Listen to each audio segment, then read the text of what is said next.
Indépendance totale. 7h, 10h sur Radio Courtoisie, ligne droite, Corentin Périni. Nous sommes en Provence, dans le Vaucluse. Le soleil brille, les cigales font frissonner leurs ailes et soudain, le sifflement d'une balle. Vous êtes arrivé à Cavaillon, et plus précisément dans la cité du Dr M. Violence, drogue et criminalité rythment le quotidien des 2500 habitants de ces barres d'immeubles. Alors comment, en une petite vingtaine d'années, la ville de Cavaillon a-t-elle pu devenir une plaque tournante des pires trafics ? En 2023, on y constate une hausse de la délinquance de 17,4% en seulement un an. Les forces de police et de gendarmerie semblent dépassées. Ici, ce sont les jeunes dealers qui font la loi. On en parle aujourd'hui avec Bénédicte Ozano. Bonjour Madame le député. Bonjour, merci à vous. Merci d'avoir accepté notre invitation. Vous êtes donc députée de la deuxième circonscription de Vaucluse, membre du Rassemblement national. Et depuis votre élection en juin 2022, vous vous heurtez à un phénomène apparemment difficile à maîtriser, celui du trafic de drogue, et plus particulièrement à Cavaillon, dans la cité du Dr M, un quartier de 2500 habitants, où sévissent des narcotrafiquants, donnant lieu notamment à des règlements de compte sanglants.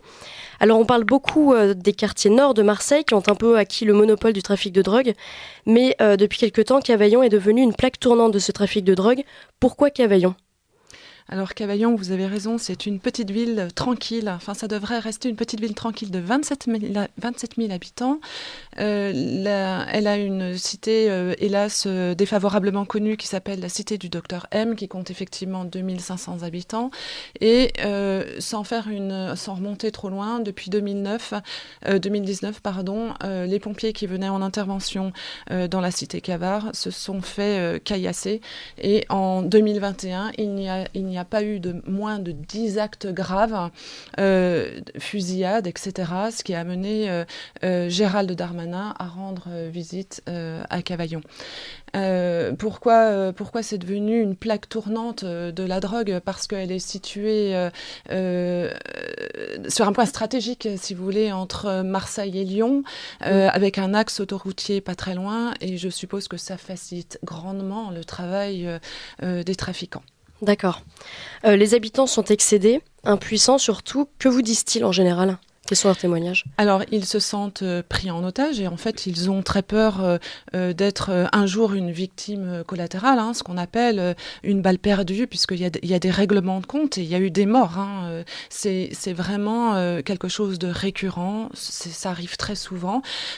Pourquoi ça arrive ? C'est parce que ce point de deal veut être pris, c'est très juteux. Je ne sais pas si on en parlera tout à l'heure, oui, on en parlera.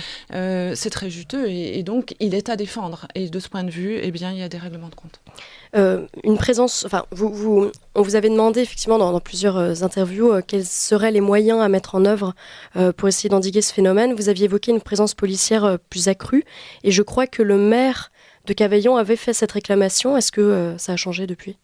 Alors, Gérald Darmanin, qui était venu en août 2021, avait promis des ressources policières supplémentaires. Il y avait eu un effet d'annonce, puisque ce ne sont que des mensonges. 43 policiers sur le Vaucluse, je tiens à préciser, pas que sur Cavaillon.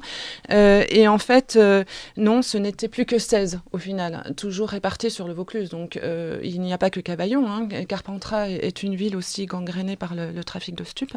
Donc, en fait, vraiment, je pense qu'une façon de lutter efficacement, c'est effectivement la présence policière pour ne pas perdre ce territoire, pour montrer nous sommes là, nous luttons et nous sommes là pour empêcher le trafic.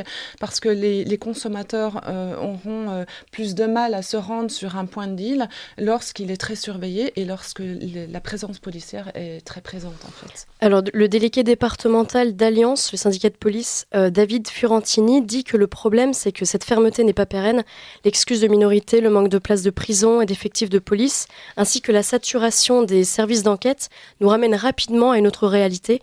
Est-ce que vous craignez que, malgré le renfort de la police, il demeure une stagnation dans cette situation ? Oui, c'est vrai, parce que en fait, les solutions sont multiples, les solutions apportées pour vraiment ralentir et puis à terme stopper le trafic de stupéfiants, sont multiples. C'est-à-dire dans un premier lieu, une présence policière renforcée. Police municipale, ça c'est de l'ordre du maire, police nationale du gouvernement. Et puis ensuite, derrière, il faut qu'il y ait une justice ferme et dissuasive, parce que si elle n'est pas dissuasive, eh bien, avec des montants faramineux de gains de ce trafic, il n'y a pas de raison que ça s'arrête. Voilà. Parmi les mesures supplémentaires que vous aviez évoquées, il y avait aussi la réévaluation des peines, une formation des magistrats spécialisés, donc une plus grande dissuasion pénale. Est-ce que vous pouvez nous préciser Oui, c'est un ensemble et il faut aller aussi dans ce sens. Ces magistrats peut-être mieux formés, pour qu'ils puissent aller voir, par exemple, puisque ça génère beaucoup d'argent, c'est une économie souterraine, voir quels sont les biens acquis avec cet argent. Et en fait, c'est un large éventail qu'il faut mettre en place. C'est pour ça qu'il faut vraiment aussi plus de moyens au niveau du droit. Alors justement, cet argent, on va en parler. En 2021, les points de deal de la cité cavaillonnaise rapportent entre 30 000 et 60 000 euros par jour, selon les syndicats de police, plus d'1 million d'euros par mois. Où va cet argent quand ce n'est pas pour financer une fête foraine sauvage le 14 juillet au cœur de la cité? Oui, alors on peut se poser effectivement où va cet argent. Vous vous rendez compte, 30 000 au bas mot, 30 000 euros par jour. C'est effectivement c'est énorme. Et quand je parlais d'économie souterraine, c'est autant d'argent qui n'est pas certainement dépensé de manière donc officielle dans l'économie réelle, si j'ose dire.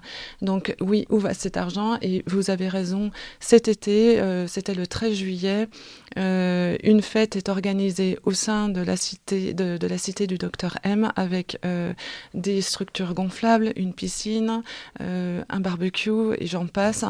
Voilà. Et ça en toute impunité. Et les habitants, on sent là leur questionnement, parce qu'ils pensaient que c'était la mairie qui avait mis en place ces jeux. Ah oui, ils n'étaient pas au courant de... Non, alors c'était les dealers, et vous voyez que d'ailleurs j'ai été interrogée effectivement, mais pourquoi ne pas avoir plus de moyens de divertissement à la portée de cette cité? Mais il y a en fait, mais il y a un skatepark, je crois, pas très loin. Je veux dire, il y a le Grenouillet qui est un peu plus loin, mais la ville de Cavaillon est petite. C'est possible de se rendre à pied et presque de profiter de toutes ces structures déjà existantes. Donc vous voyez, on ne sait pas où va l'argent, mais ça donne une idée. Ouais.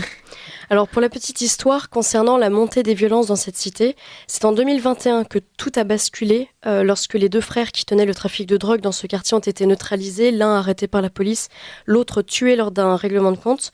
Et là, la guerre a commencé entre bandes rivales, mais on a l'impression que vous n'y pouvez rien. En fait, que la police n'a pas suffisamment de pouvoir ou de moyens pour arrêter ce trafic.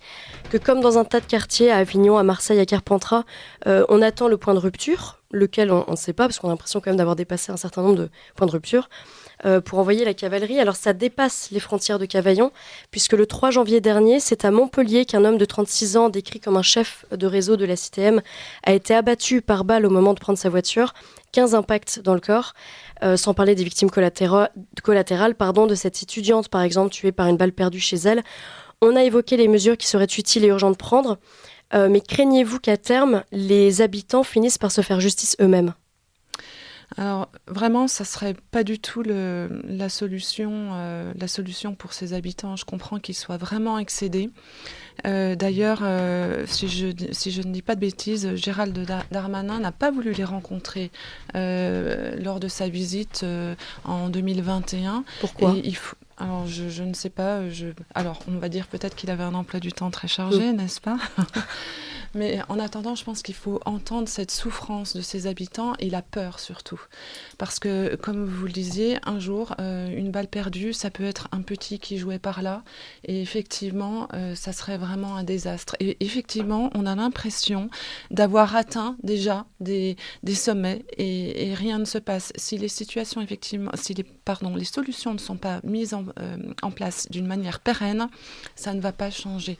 C'est trop juteux. On l'a vu tout à l'heure, 30 000 euros au bas mot, 60 000 euros par jour, c'est trop juteux pour que ça s'arrête. Il faut des mesures fortes et dissuasives, vraiment. Savez-vous combien rapporte le trafic de drogue en France au total ? Non, je n'ai pas d'idée. 2,7 milliards d'euros par an. Un gros tiers de ce chiffre est généré par le trafic de cannabis, un petit tiers par celui de la cocaïne, viennent ensuite l'héroïne et les produits de synthèse. On compte environ 4000 points de deal en France. Alors heureusement, le nombre de personnes interpellées pour trafic de stupéfiants en France a beaucoup augmenté depuis quelques années, particulièrement cette année. Les forces de l'ordre ont saisi 128 tonnes de cannabis en 2023. Je trouve ça intéressant quand même de mettre des chiffres sur tout ça, soit 15% de plus qu'en 2021. Et figurez-vous que si la vente et la consommation de cannabis étaient légalisées, ce business générait au moins 10 fois plus d'argent, sans compter la TVA qui pourrait rapporter 2 milliards d'euros à l'État. Sur 3 milliards de dettes, ceci dit, c'est pas grand-chose. Alors, Bénédicte Zano, l'année dernière, Gérald Darmanin révélait que 55% des délinquants interpellés à Marseille étaient sans grande surprise étrangers. Avez-vous fait le même constat à Cavaillon ? Et surtout, que dire du lien entre l'immigration et la délinquance dans ce cas de figure ? Alors, je vais peut-être commencer par le dernier point. Déjà, dire qu'il y a un lien entre immigration et délinquance, et plus spécifiquement ici, trafic de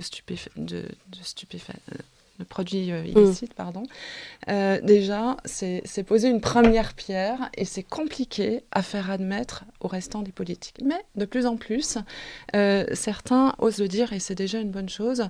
Il n'y a pas de statistiques, donc c'est compliqué. Au niveau des prisons, ce qu'il faut regarder, c'est peut-être la délinquance, les prisonniers qui sont incarcérés.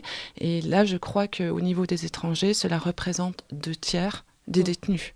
Donc ça peut nous donner déjà une première idée. Ouais. Alors justement, on a quelques chiffres là-dessus. 25% de la population carcérale est étrangère, sans parler des immigrés d'origine étrangère, très majoritairement des Algériens.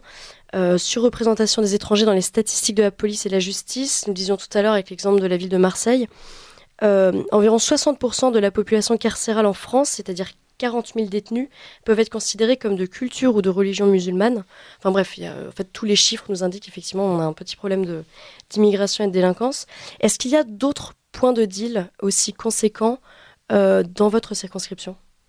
Alors, le problème, en fait, avec les points de deal, Cavaillon fait beaucoup parler d'elle, mais ce qu'on a remarqué aussi, là, c'est une ville de 27 000 habitants, mais hélas, toutes les petites communes alentours, et c'est des villages, enfin, c'est calme, le Luberon, c'est quand même un département rural, eh bien, il y a de plus en plus de petites communes qui voient se développer ce petit trafic. Il y a de plus en plus de consommateurs et donc il faut de plus en plus de points de deal. Alors moi, 4000 points de deal, ça me semble très en deçà de la réalité, je pense. Oui. D'accord. Vous échangez régulièrement avec Gérald Darmanin sur ces questions. C'est un sujet qui revient quand même. Alors, je vais poser une question écrite. Oui, d'accord. À laquelle je n'ai pas encore de réponse. C'était, il avait promis un pôle stup à Cavaillon et je lui ai demandé s'il existait. Et aujourd'hui, pas de réponse. D'accord. Et ce style, les pôles stup, il y en a dans toutes les villes, Alors, en tout cas, s'il n'y en a pas, il en faudrait. Oui, il en faudrait. Vu la montée en puissance des chiffres, vu le trafic qui augmente et on le voit, il faudra vraiment s'atteler au problème. Et tout à l'heure, vous disiez quelque chose, on parlait de l'économie souterraine, mais aussi, il y a vraiment un problème de santé publique. Je veux dire, c'est un problème entier et grave. Mais comment expliquez-vous qu'il y ait de plus en plus de consommateurs ?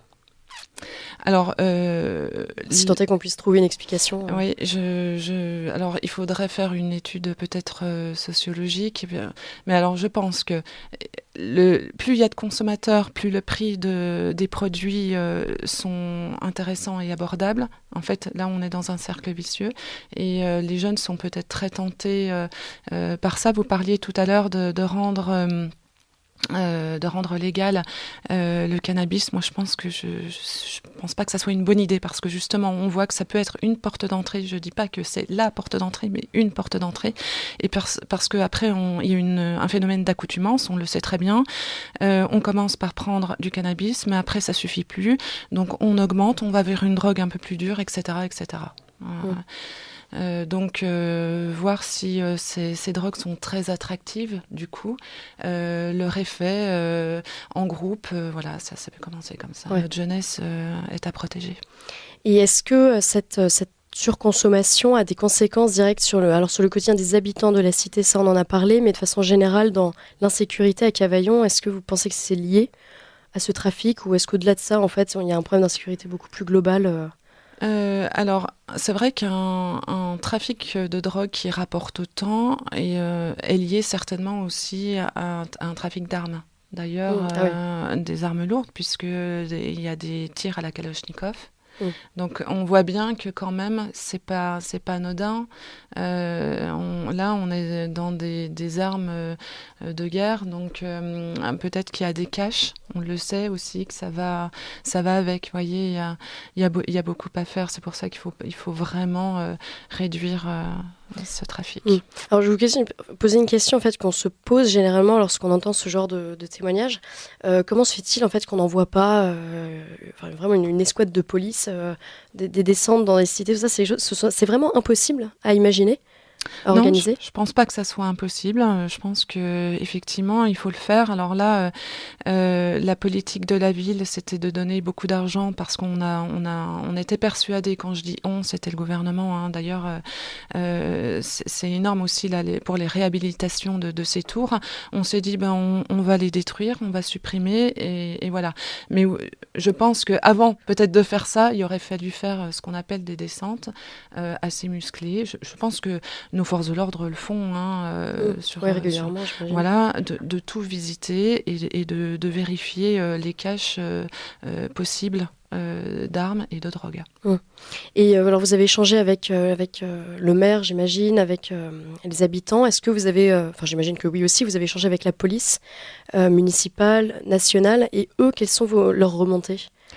Alors, c'est vrai qu'ils ont parfois l'impression de faire tout ce travail pour rien si derrière la justice n'est pas suffisamment forte. C'est-à-dire si les peines ne sont pas suffisamment dissuasives, on l'a vu, bien finalement ces caïds ressortent quelques années après. Et d'ailleurs, parfois même, le trafic continue, la famille prend le relais.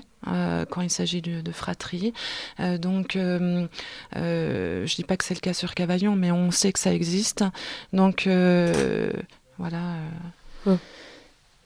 La ville de Cavaillon n'a pas non plus été épargnée l'été dernier lors des émeutes urbaines après la mort de Naël. Est-ce que vous... Si, alors justement, paradoxalement, il n'y a pas eu d'émeute à Cavaillon. Ah d'accord, oui. Je pensais au contraire. Et je pense même que les trafiquants ne le souhaitaient pas, parce qu'il ne fallait pas arrêter, c'est trop juteux. Évidemment. Et il n'y a pas eu d'émeute comme à Marseille, par exemple, ce qui est étonnant. Hein. Ouais. Moi, je pensais qu'on aurait quelque chose sur Cavaillon, mais non. Parce que vous êtes à combien de kilomètres près de Marseille oui, une centaine de 80 km. Ouais, ça va très vite, en fait. Ouais, c'est pas très loin. Écoutez, merci Bénédicte Ozano. Je rappelle que vous êtes députée de la 2e circonscription de Vaucluse et que parmi vos combats en tant qu'élu, le trafic de drogue, principalement à Cavaillon, occupe une place conséquente et inquiétante de votre activité. Nous continuerons évidemment de suivre cela avec vous. À bientôt, Madame le députée. Merci beaucoup.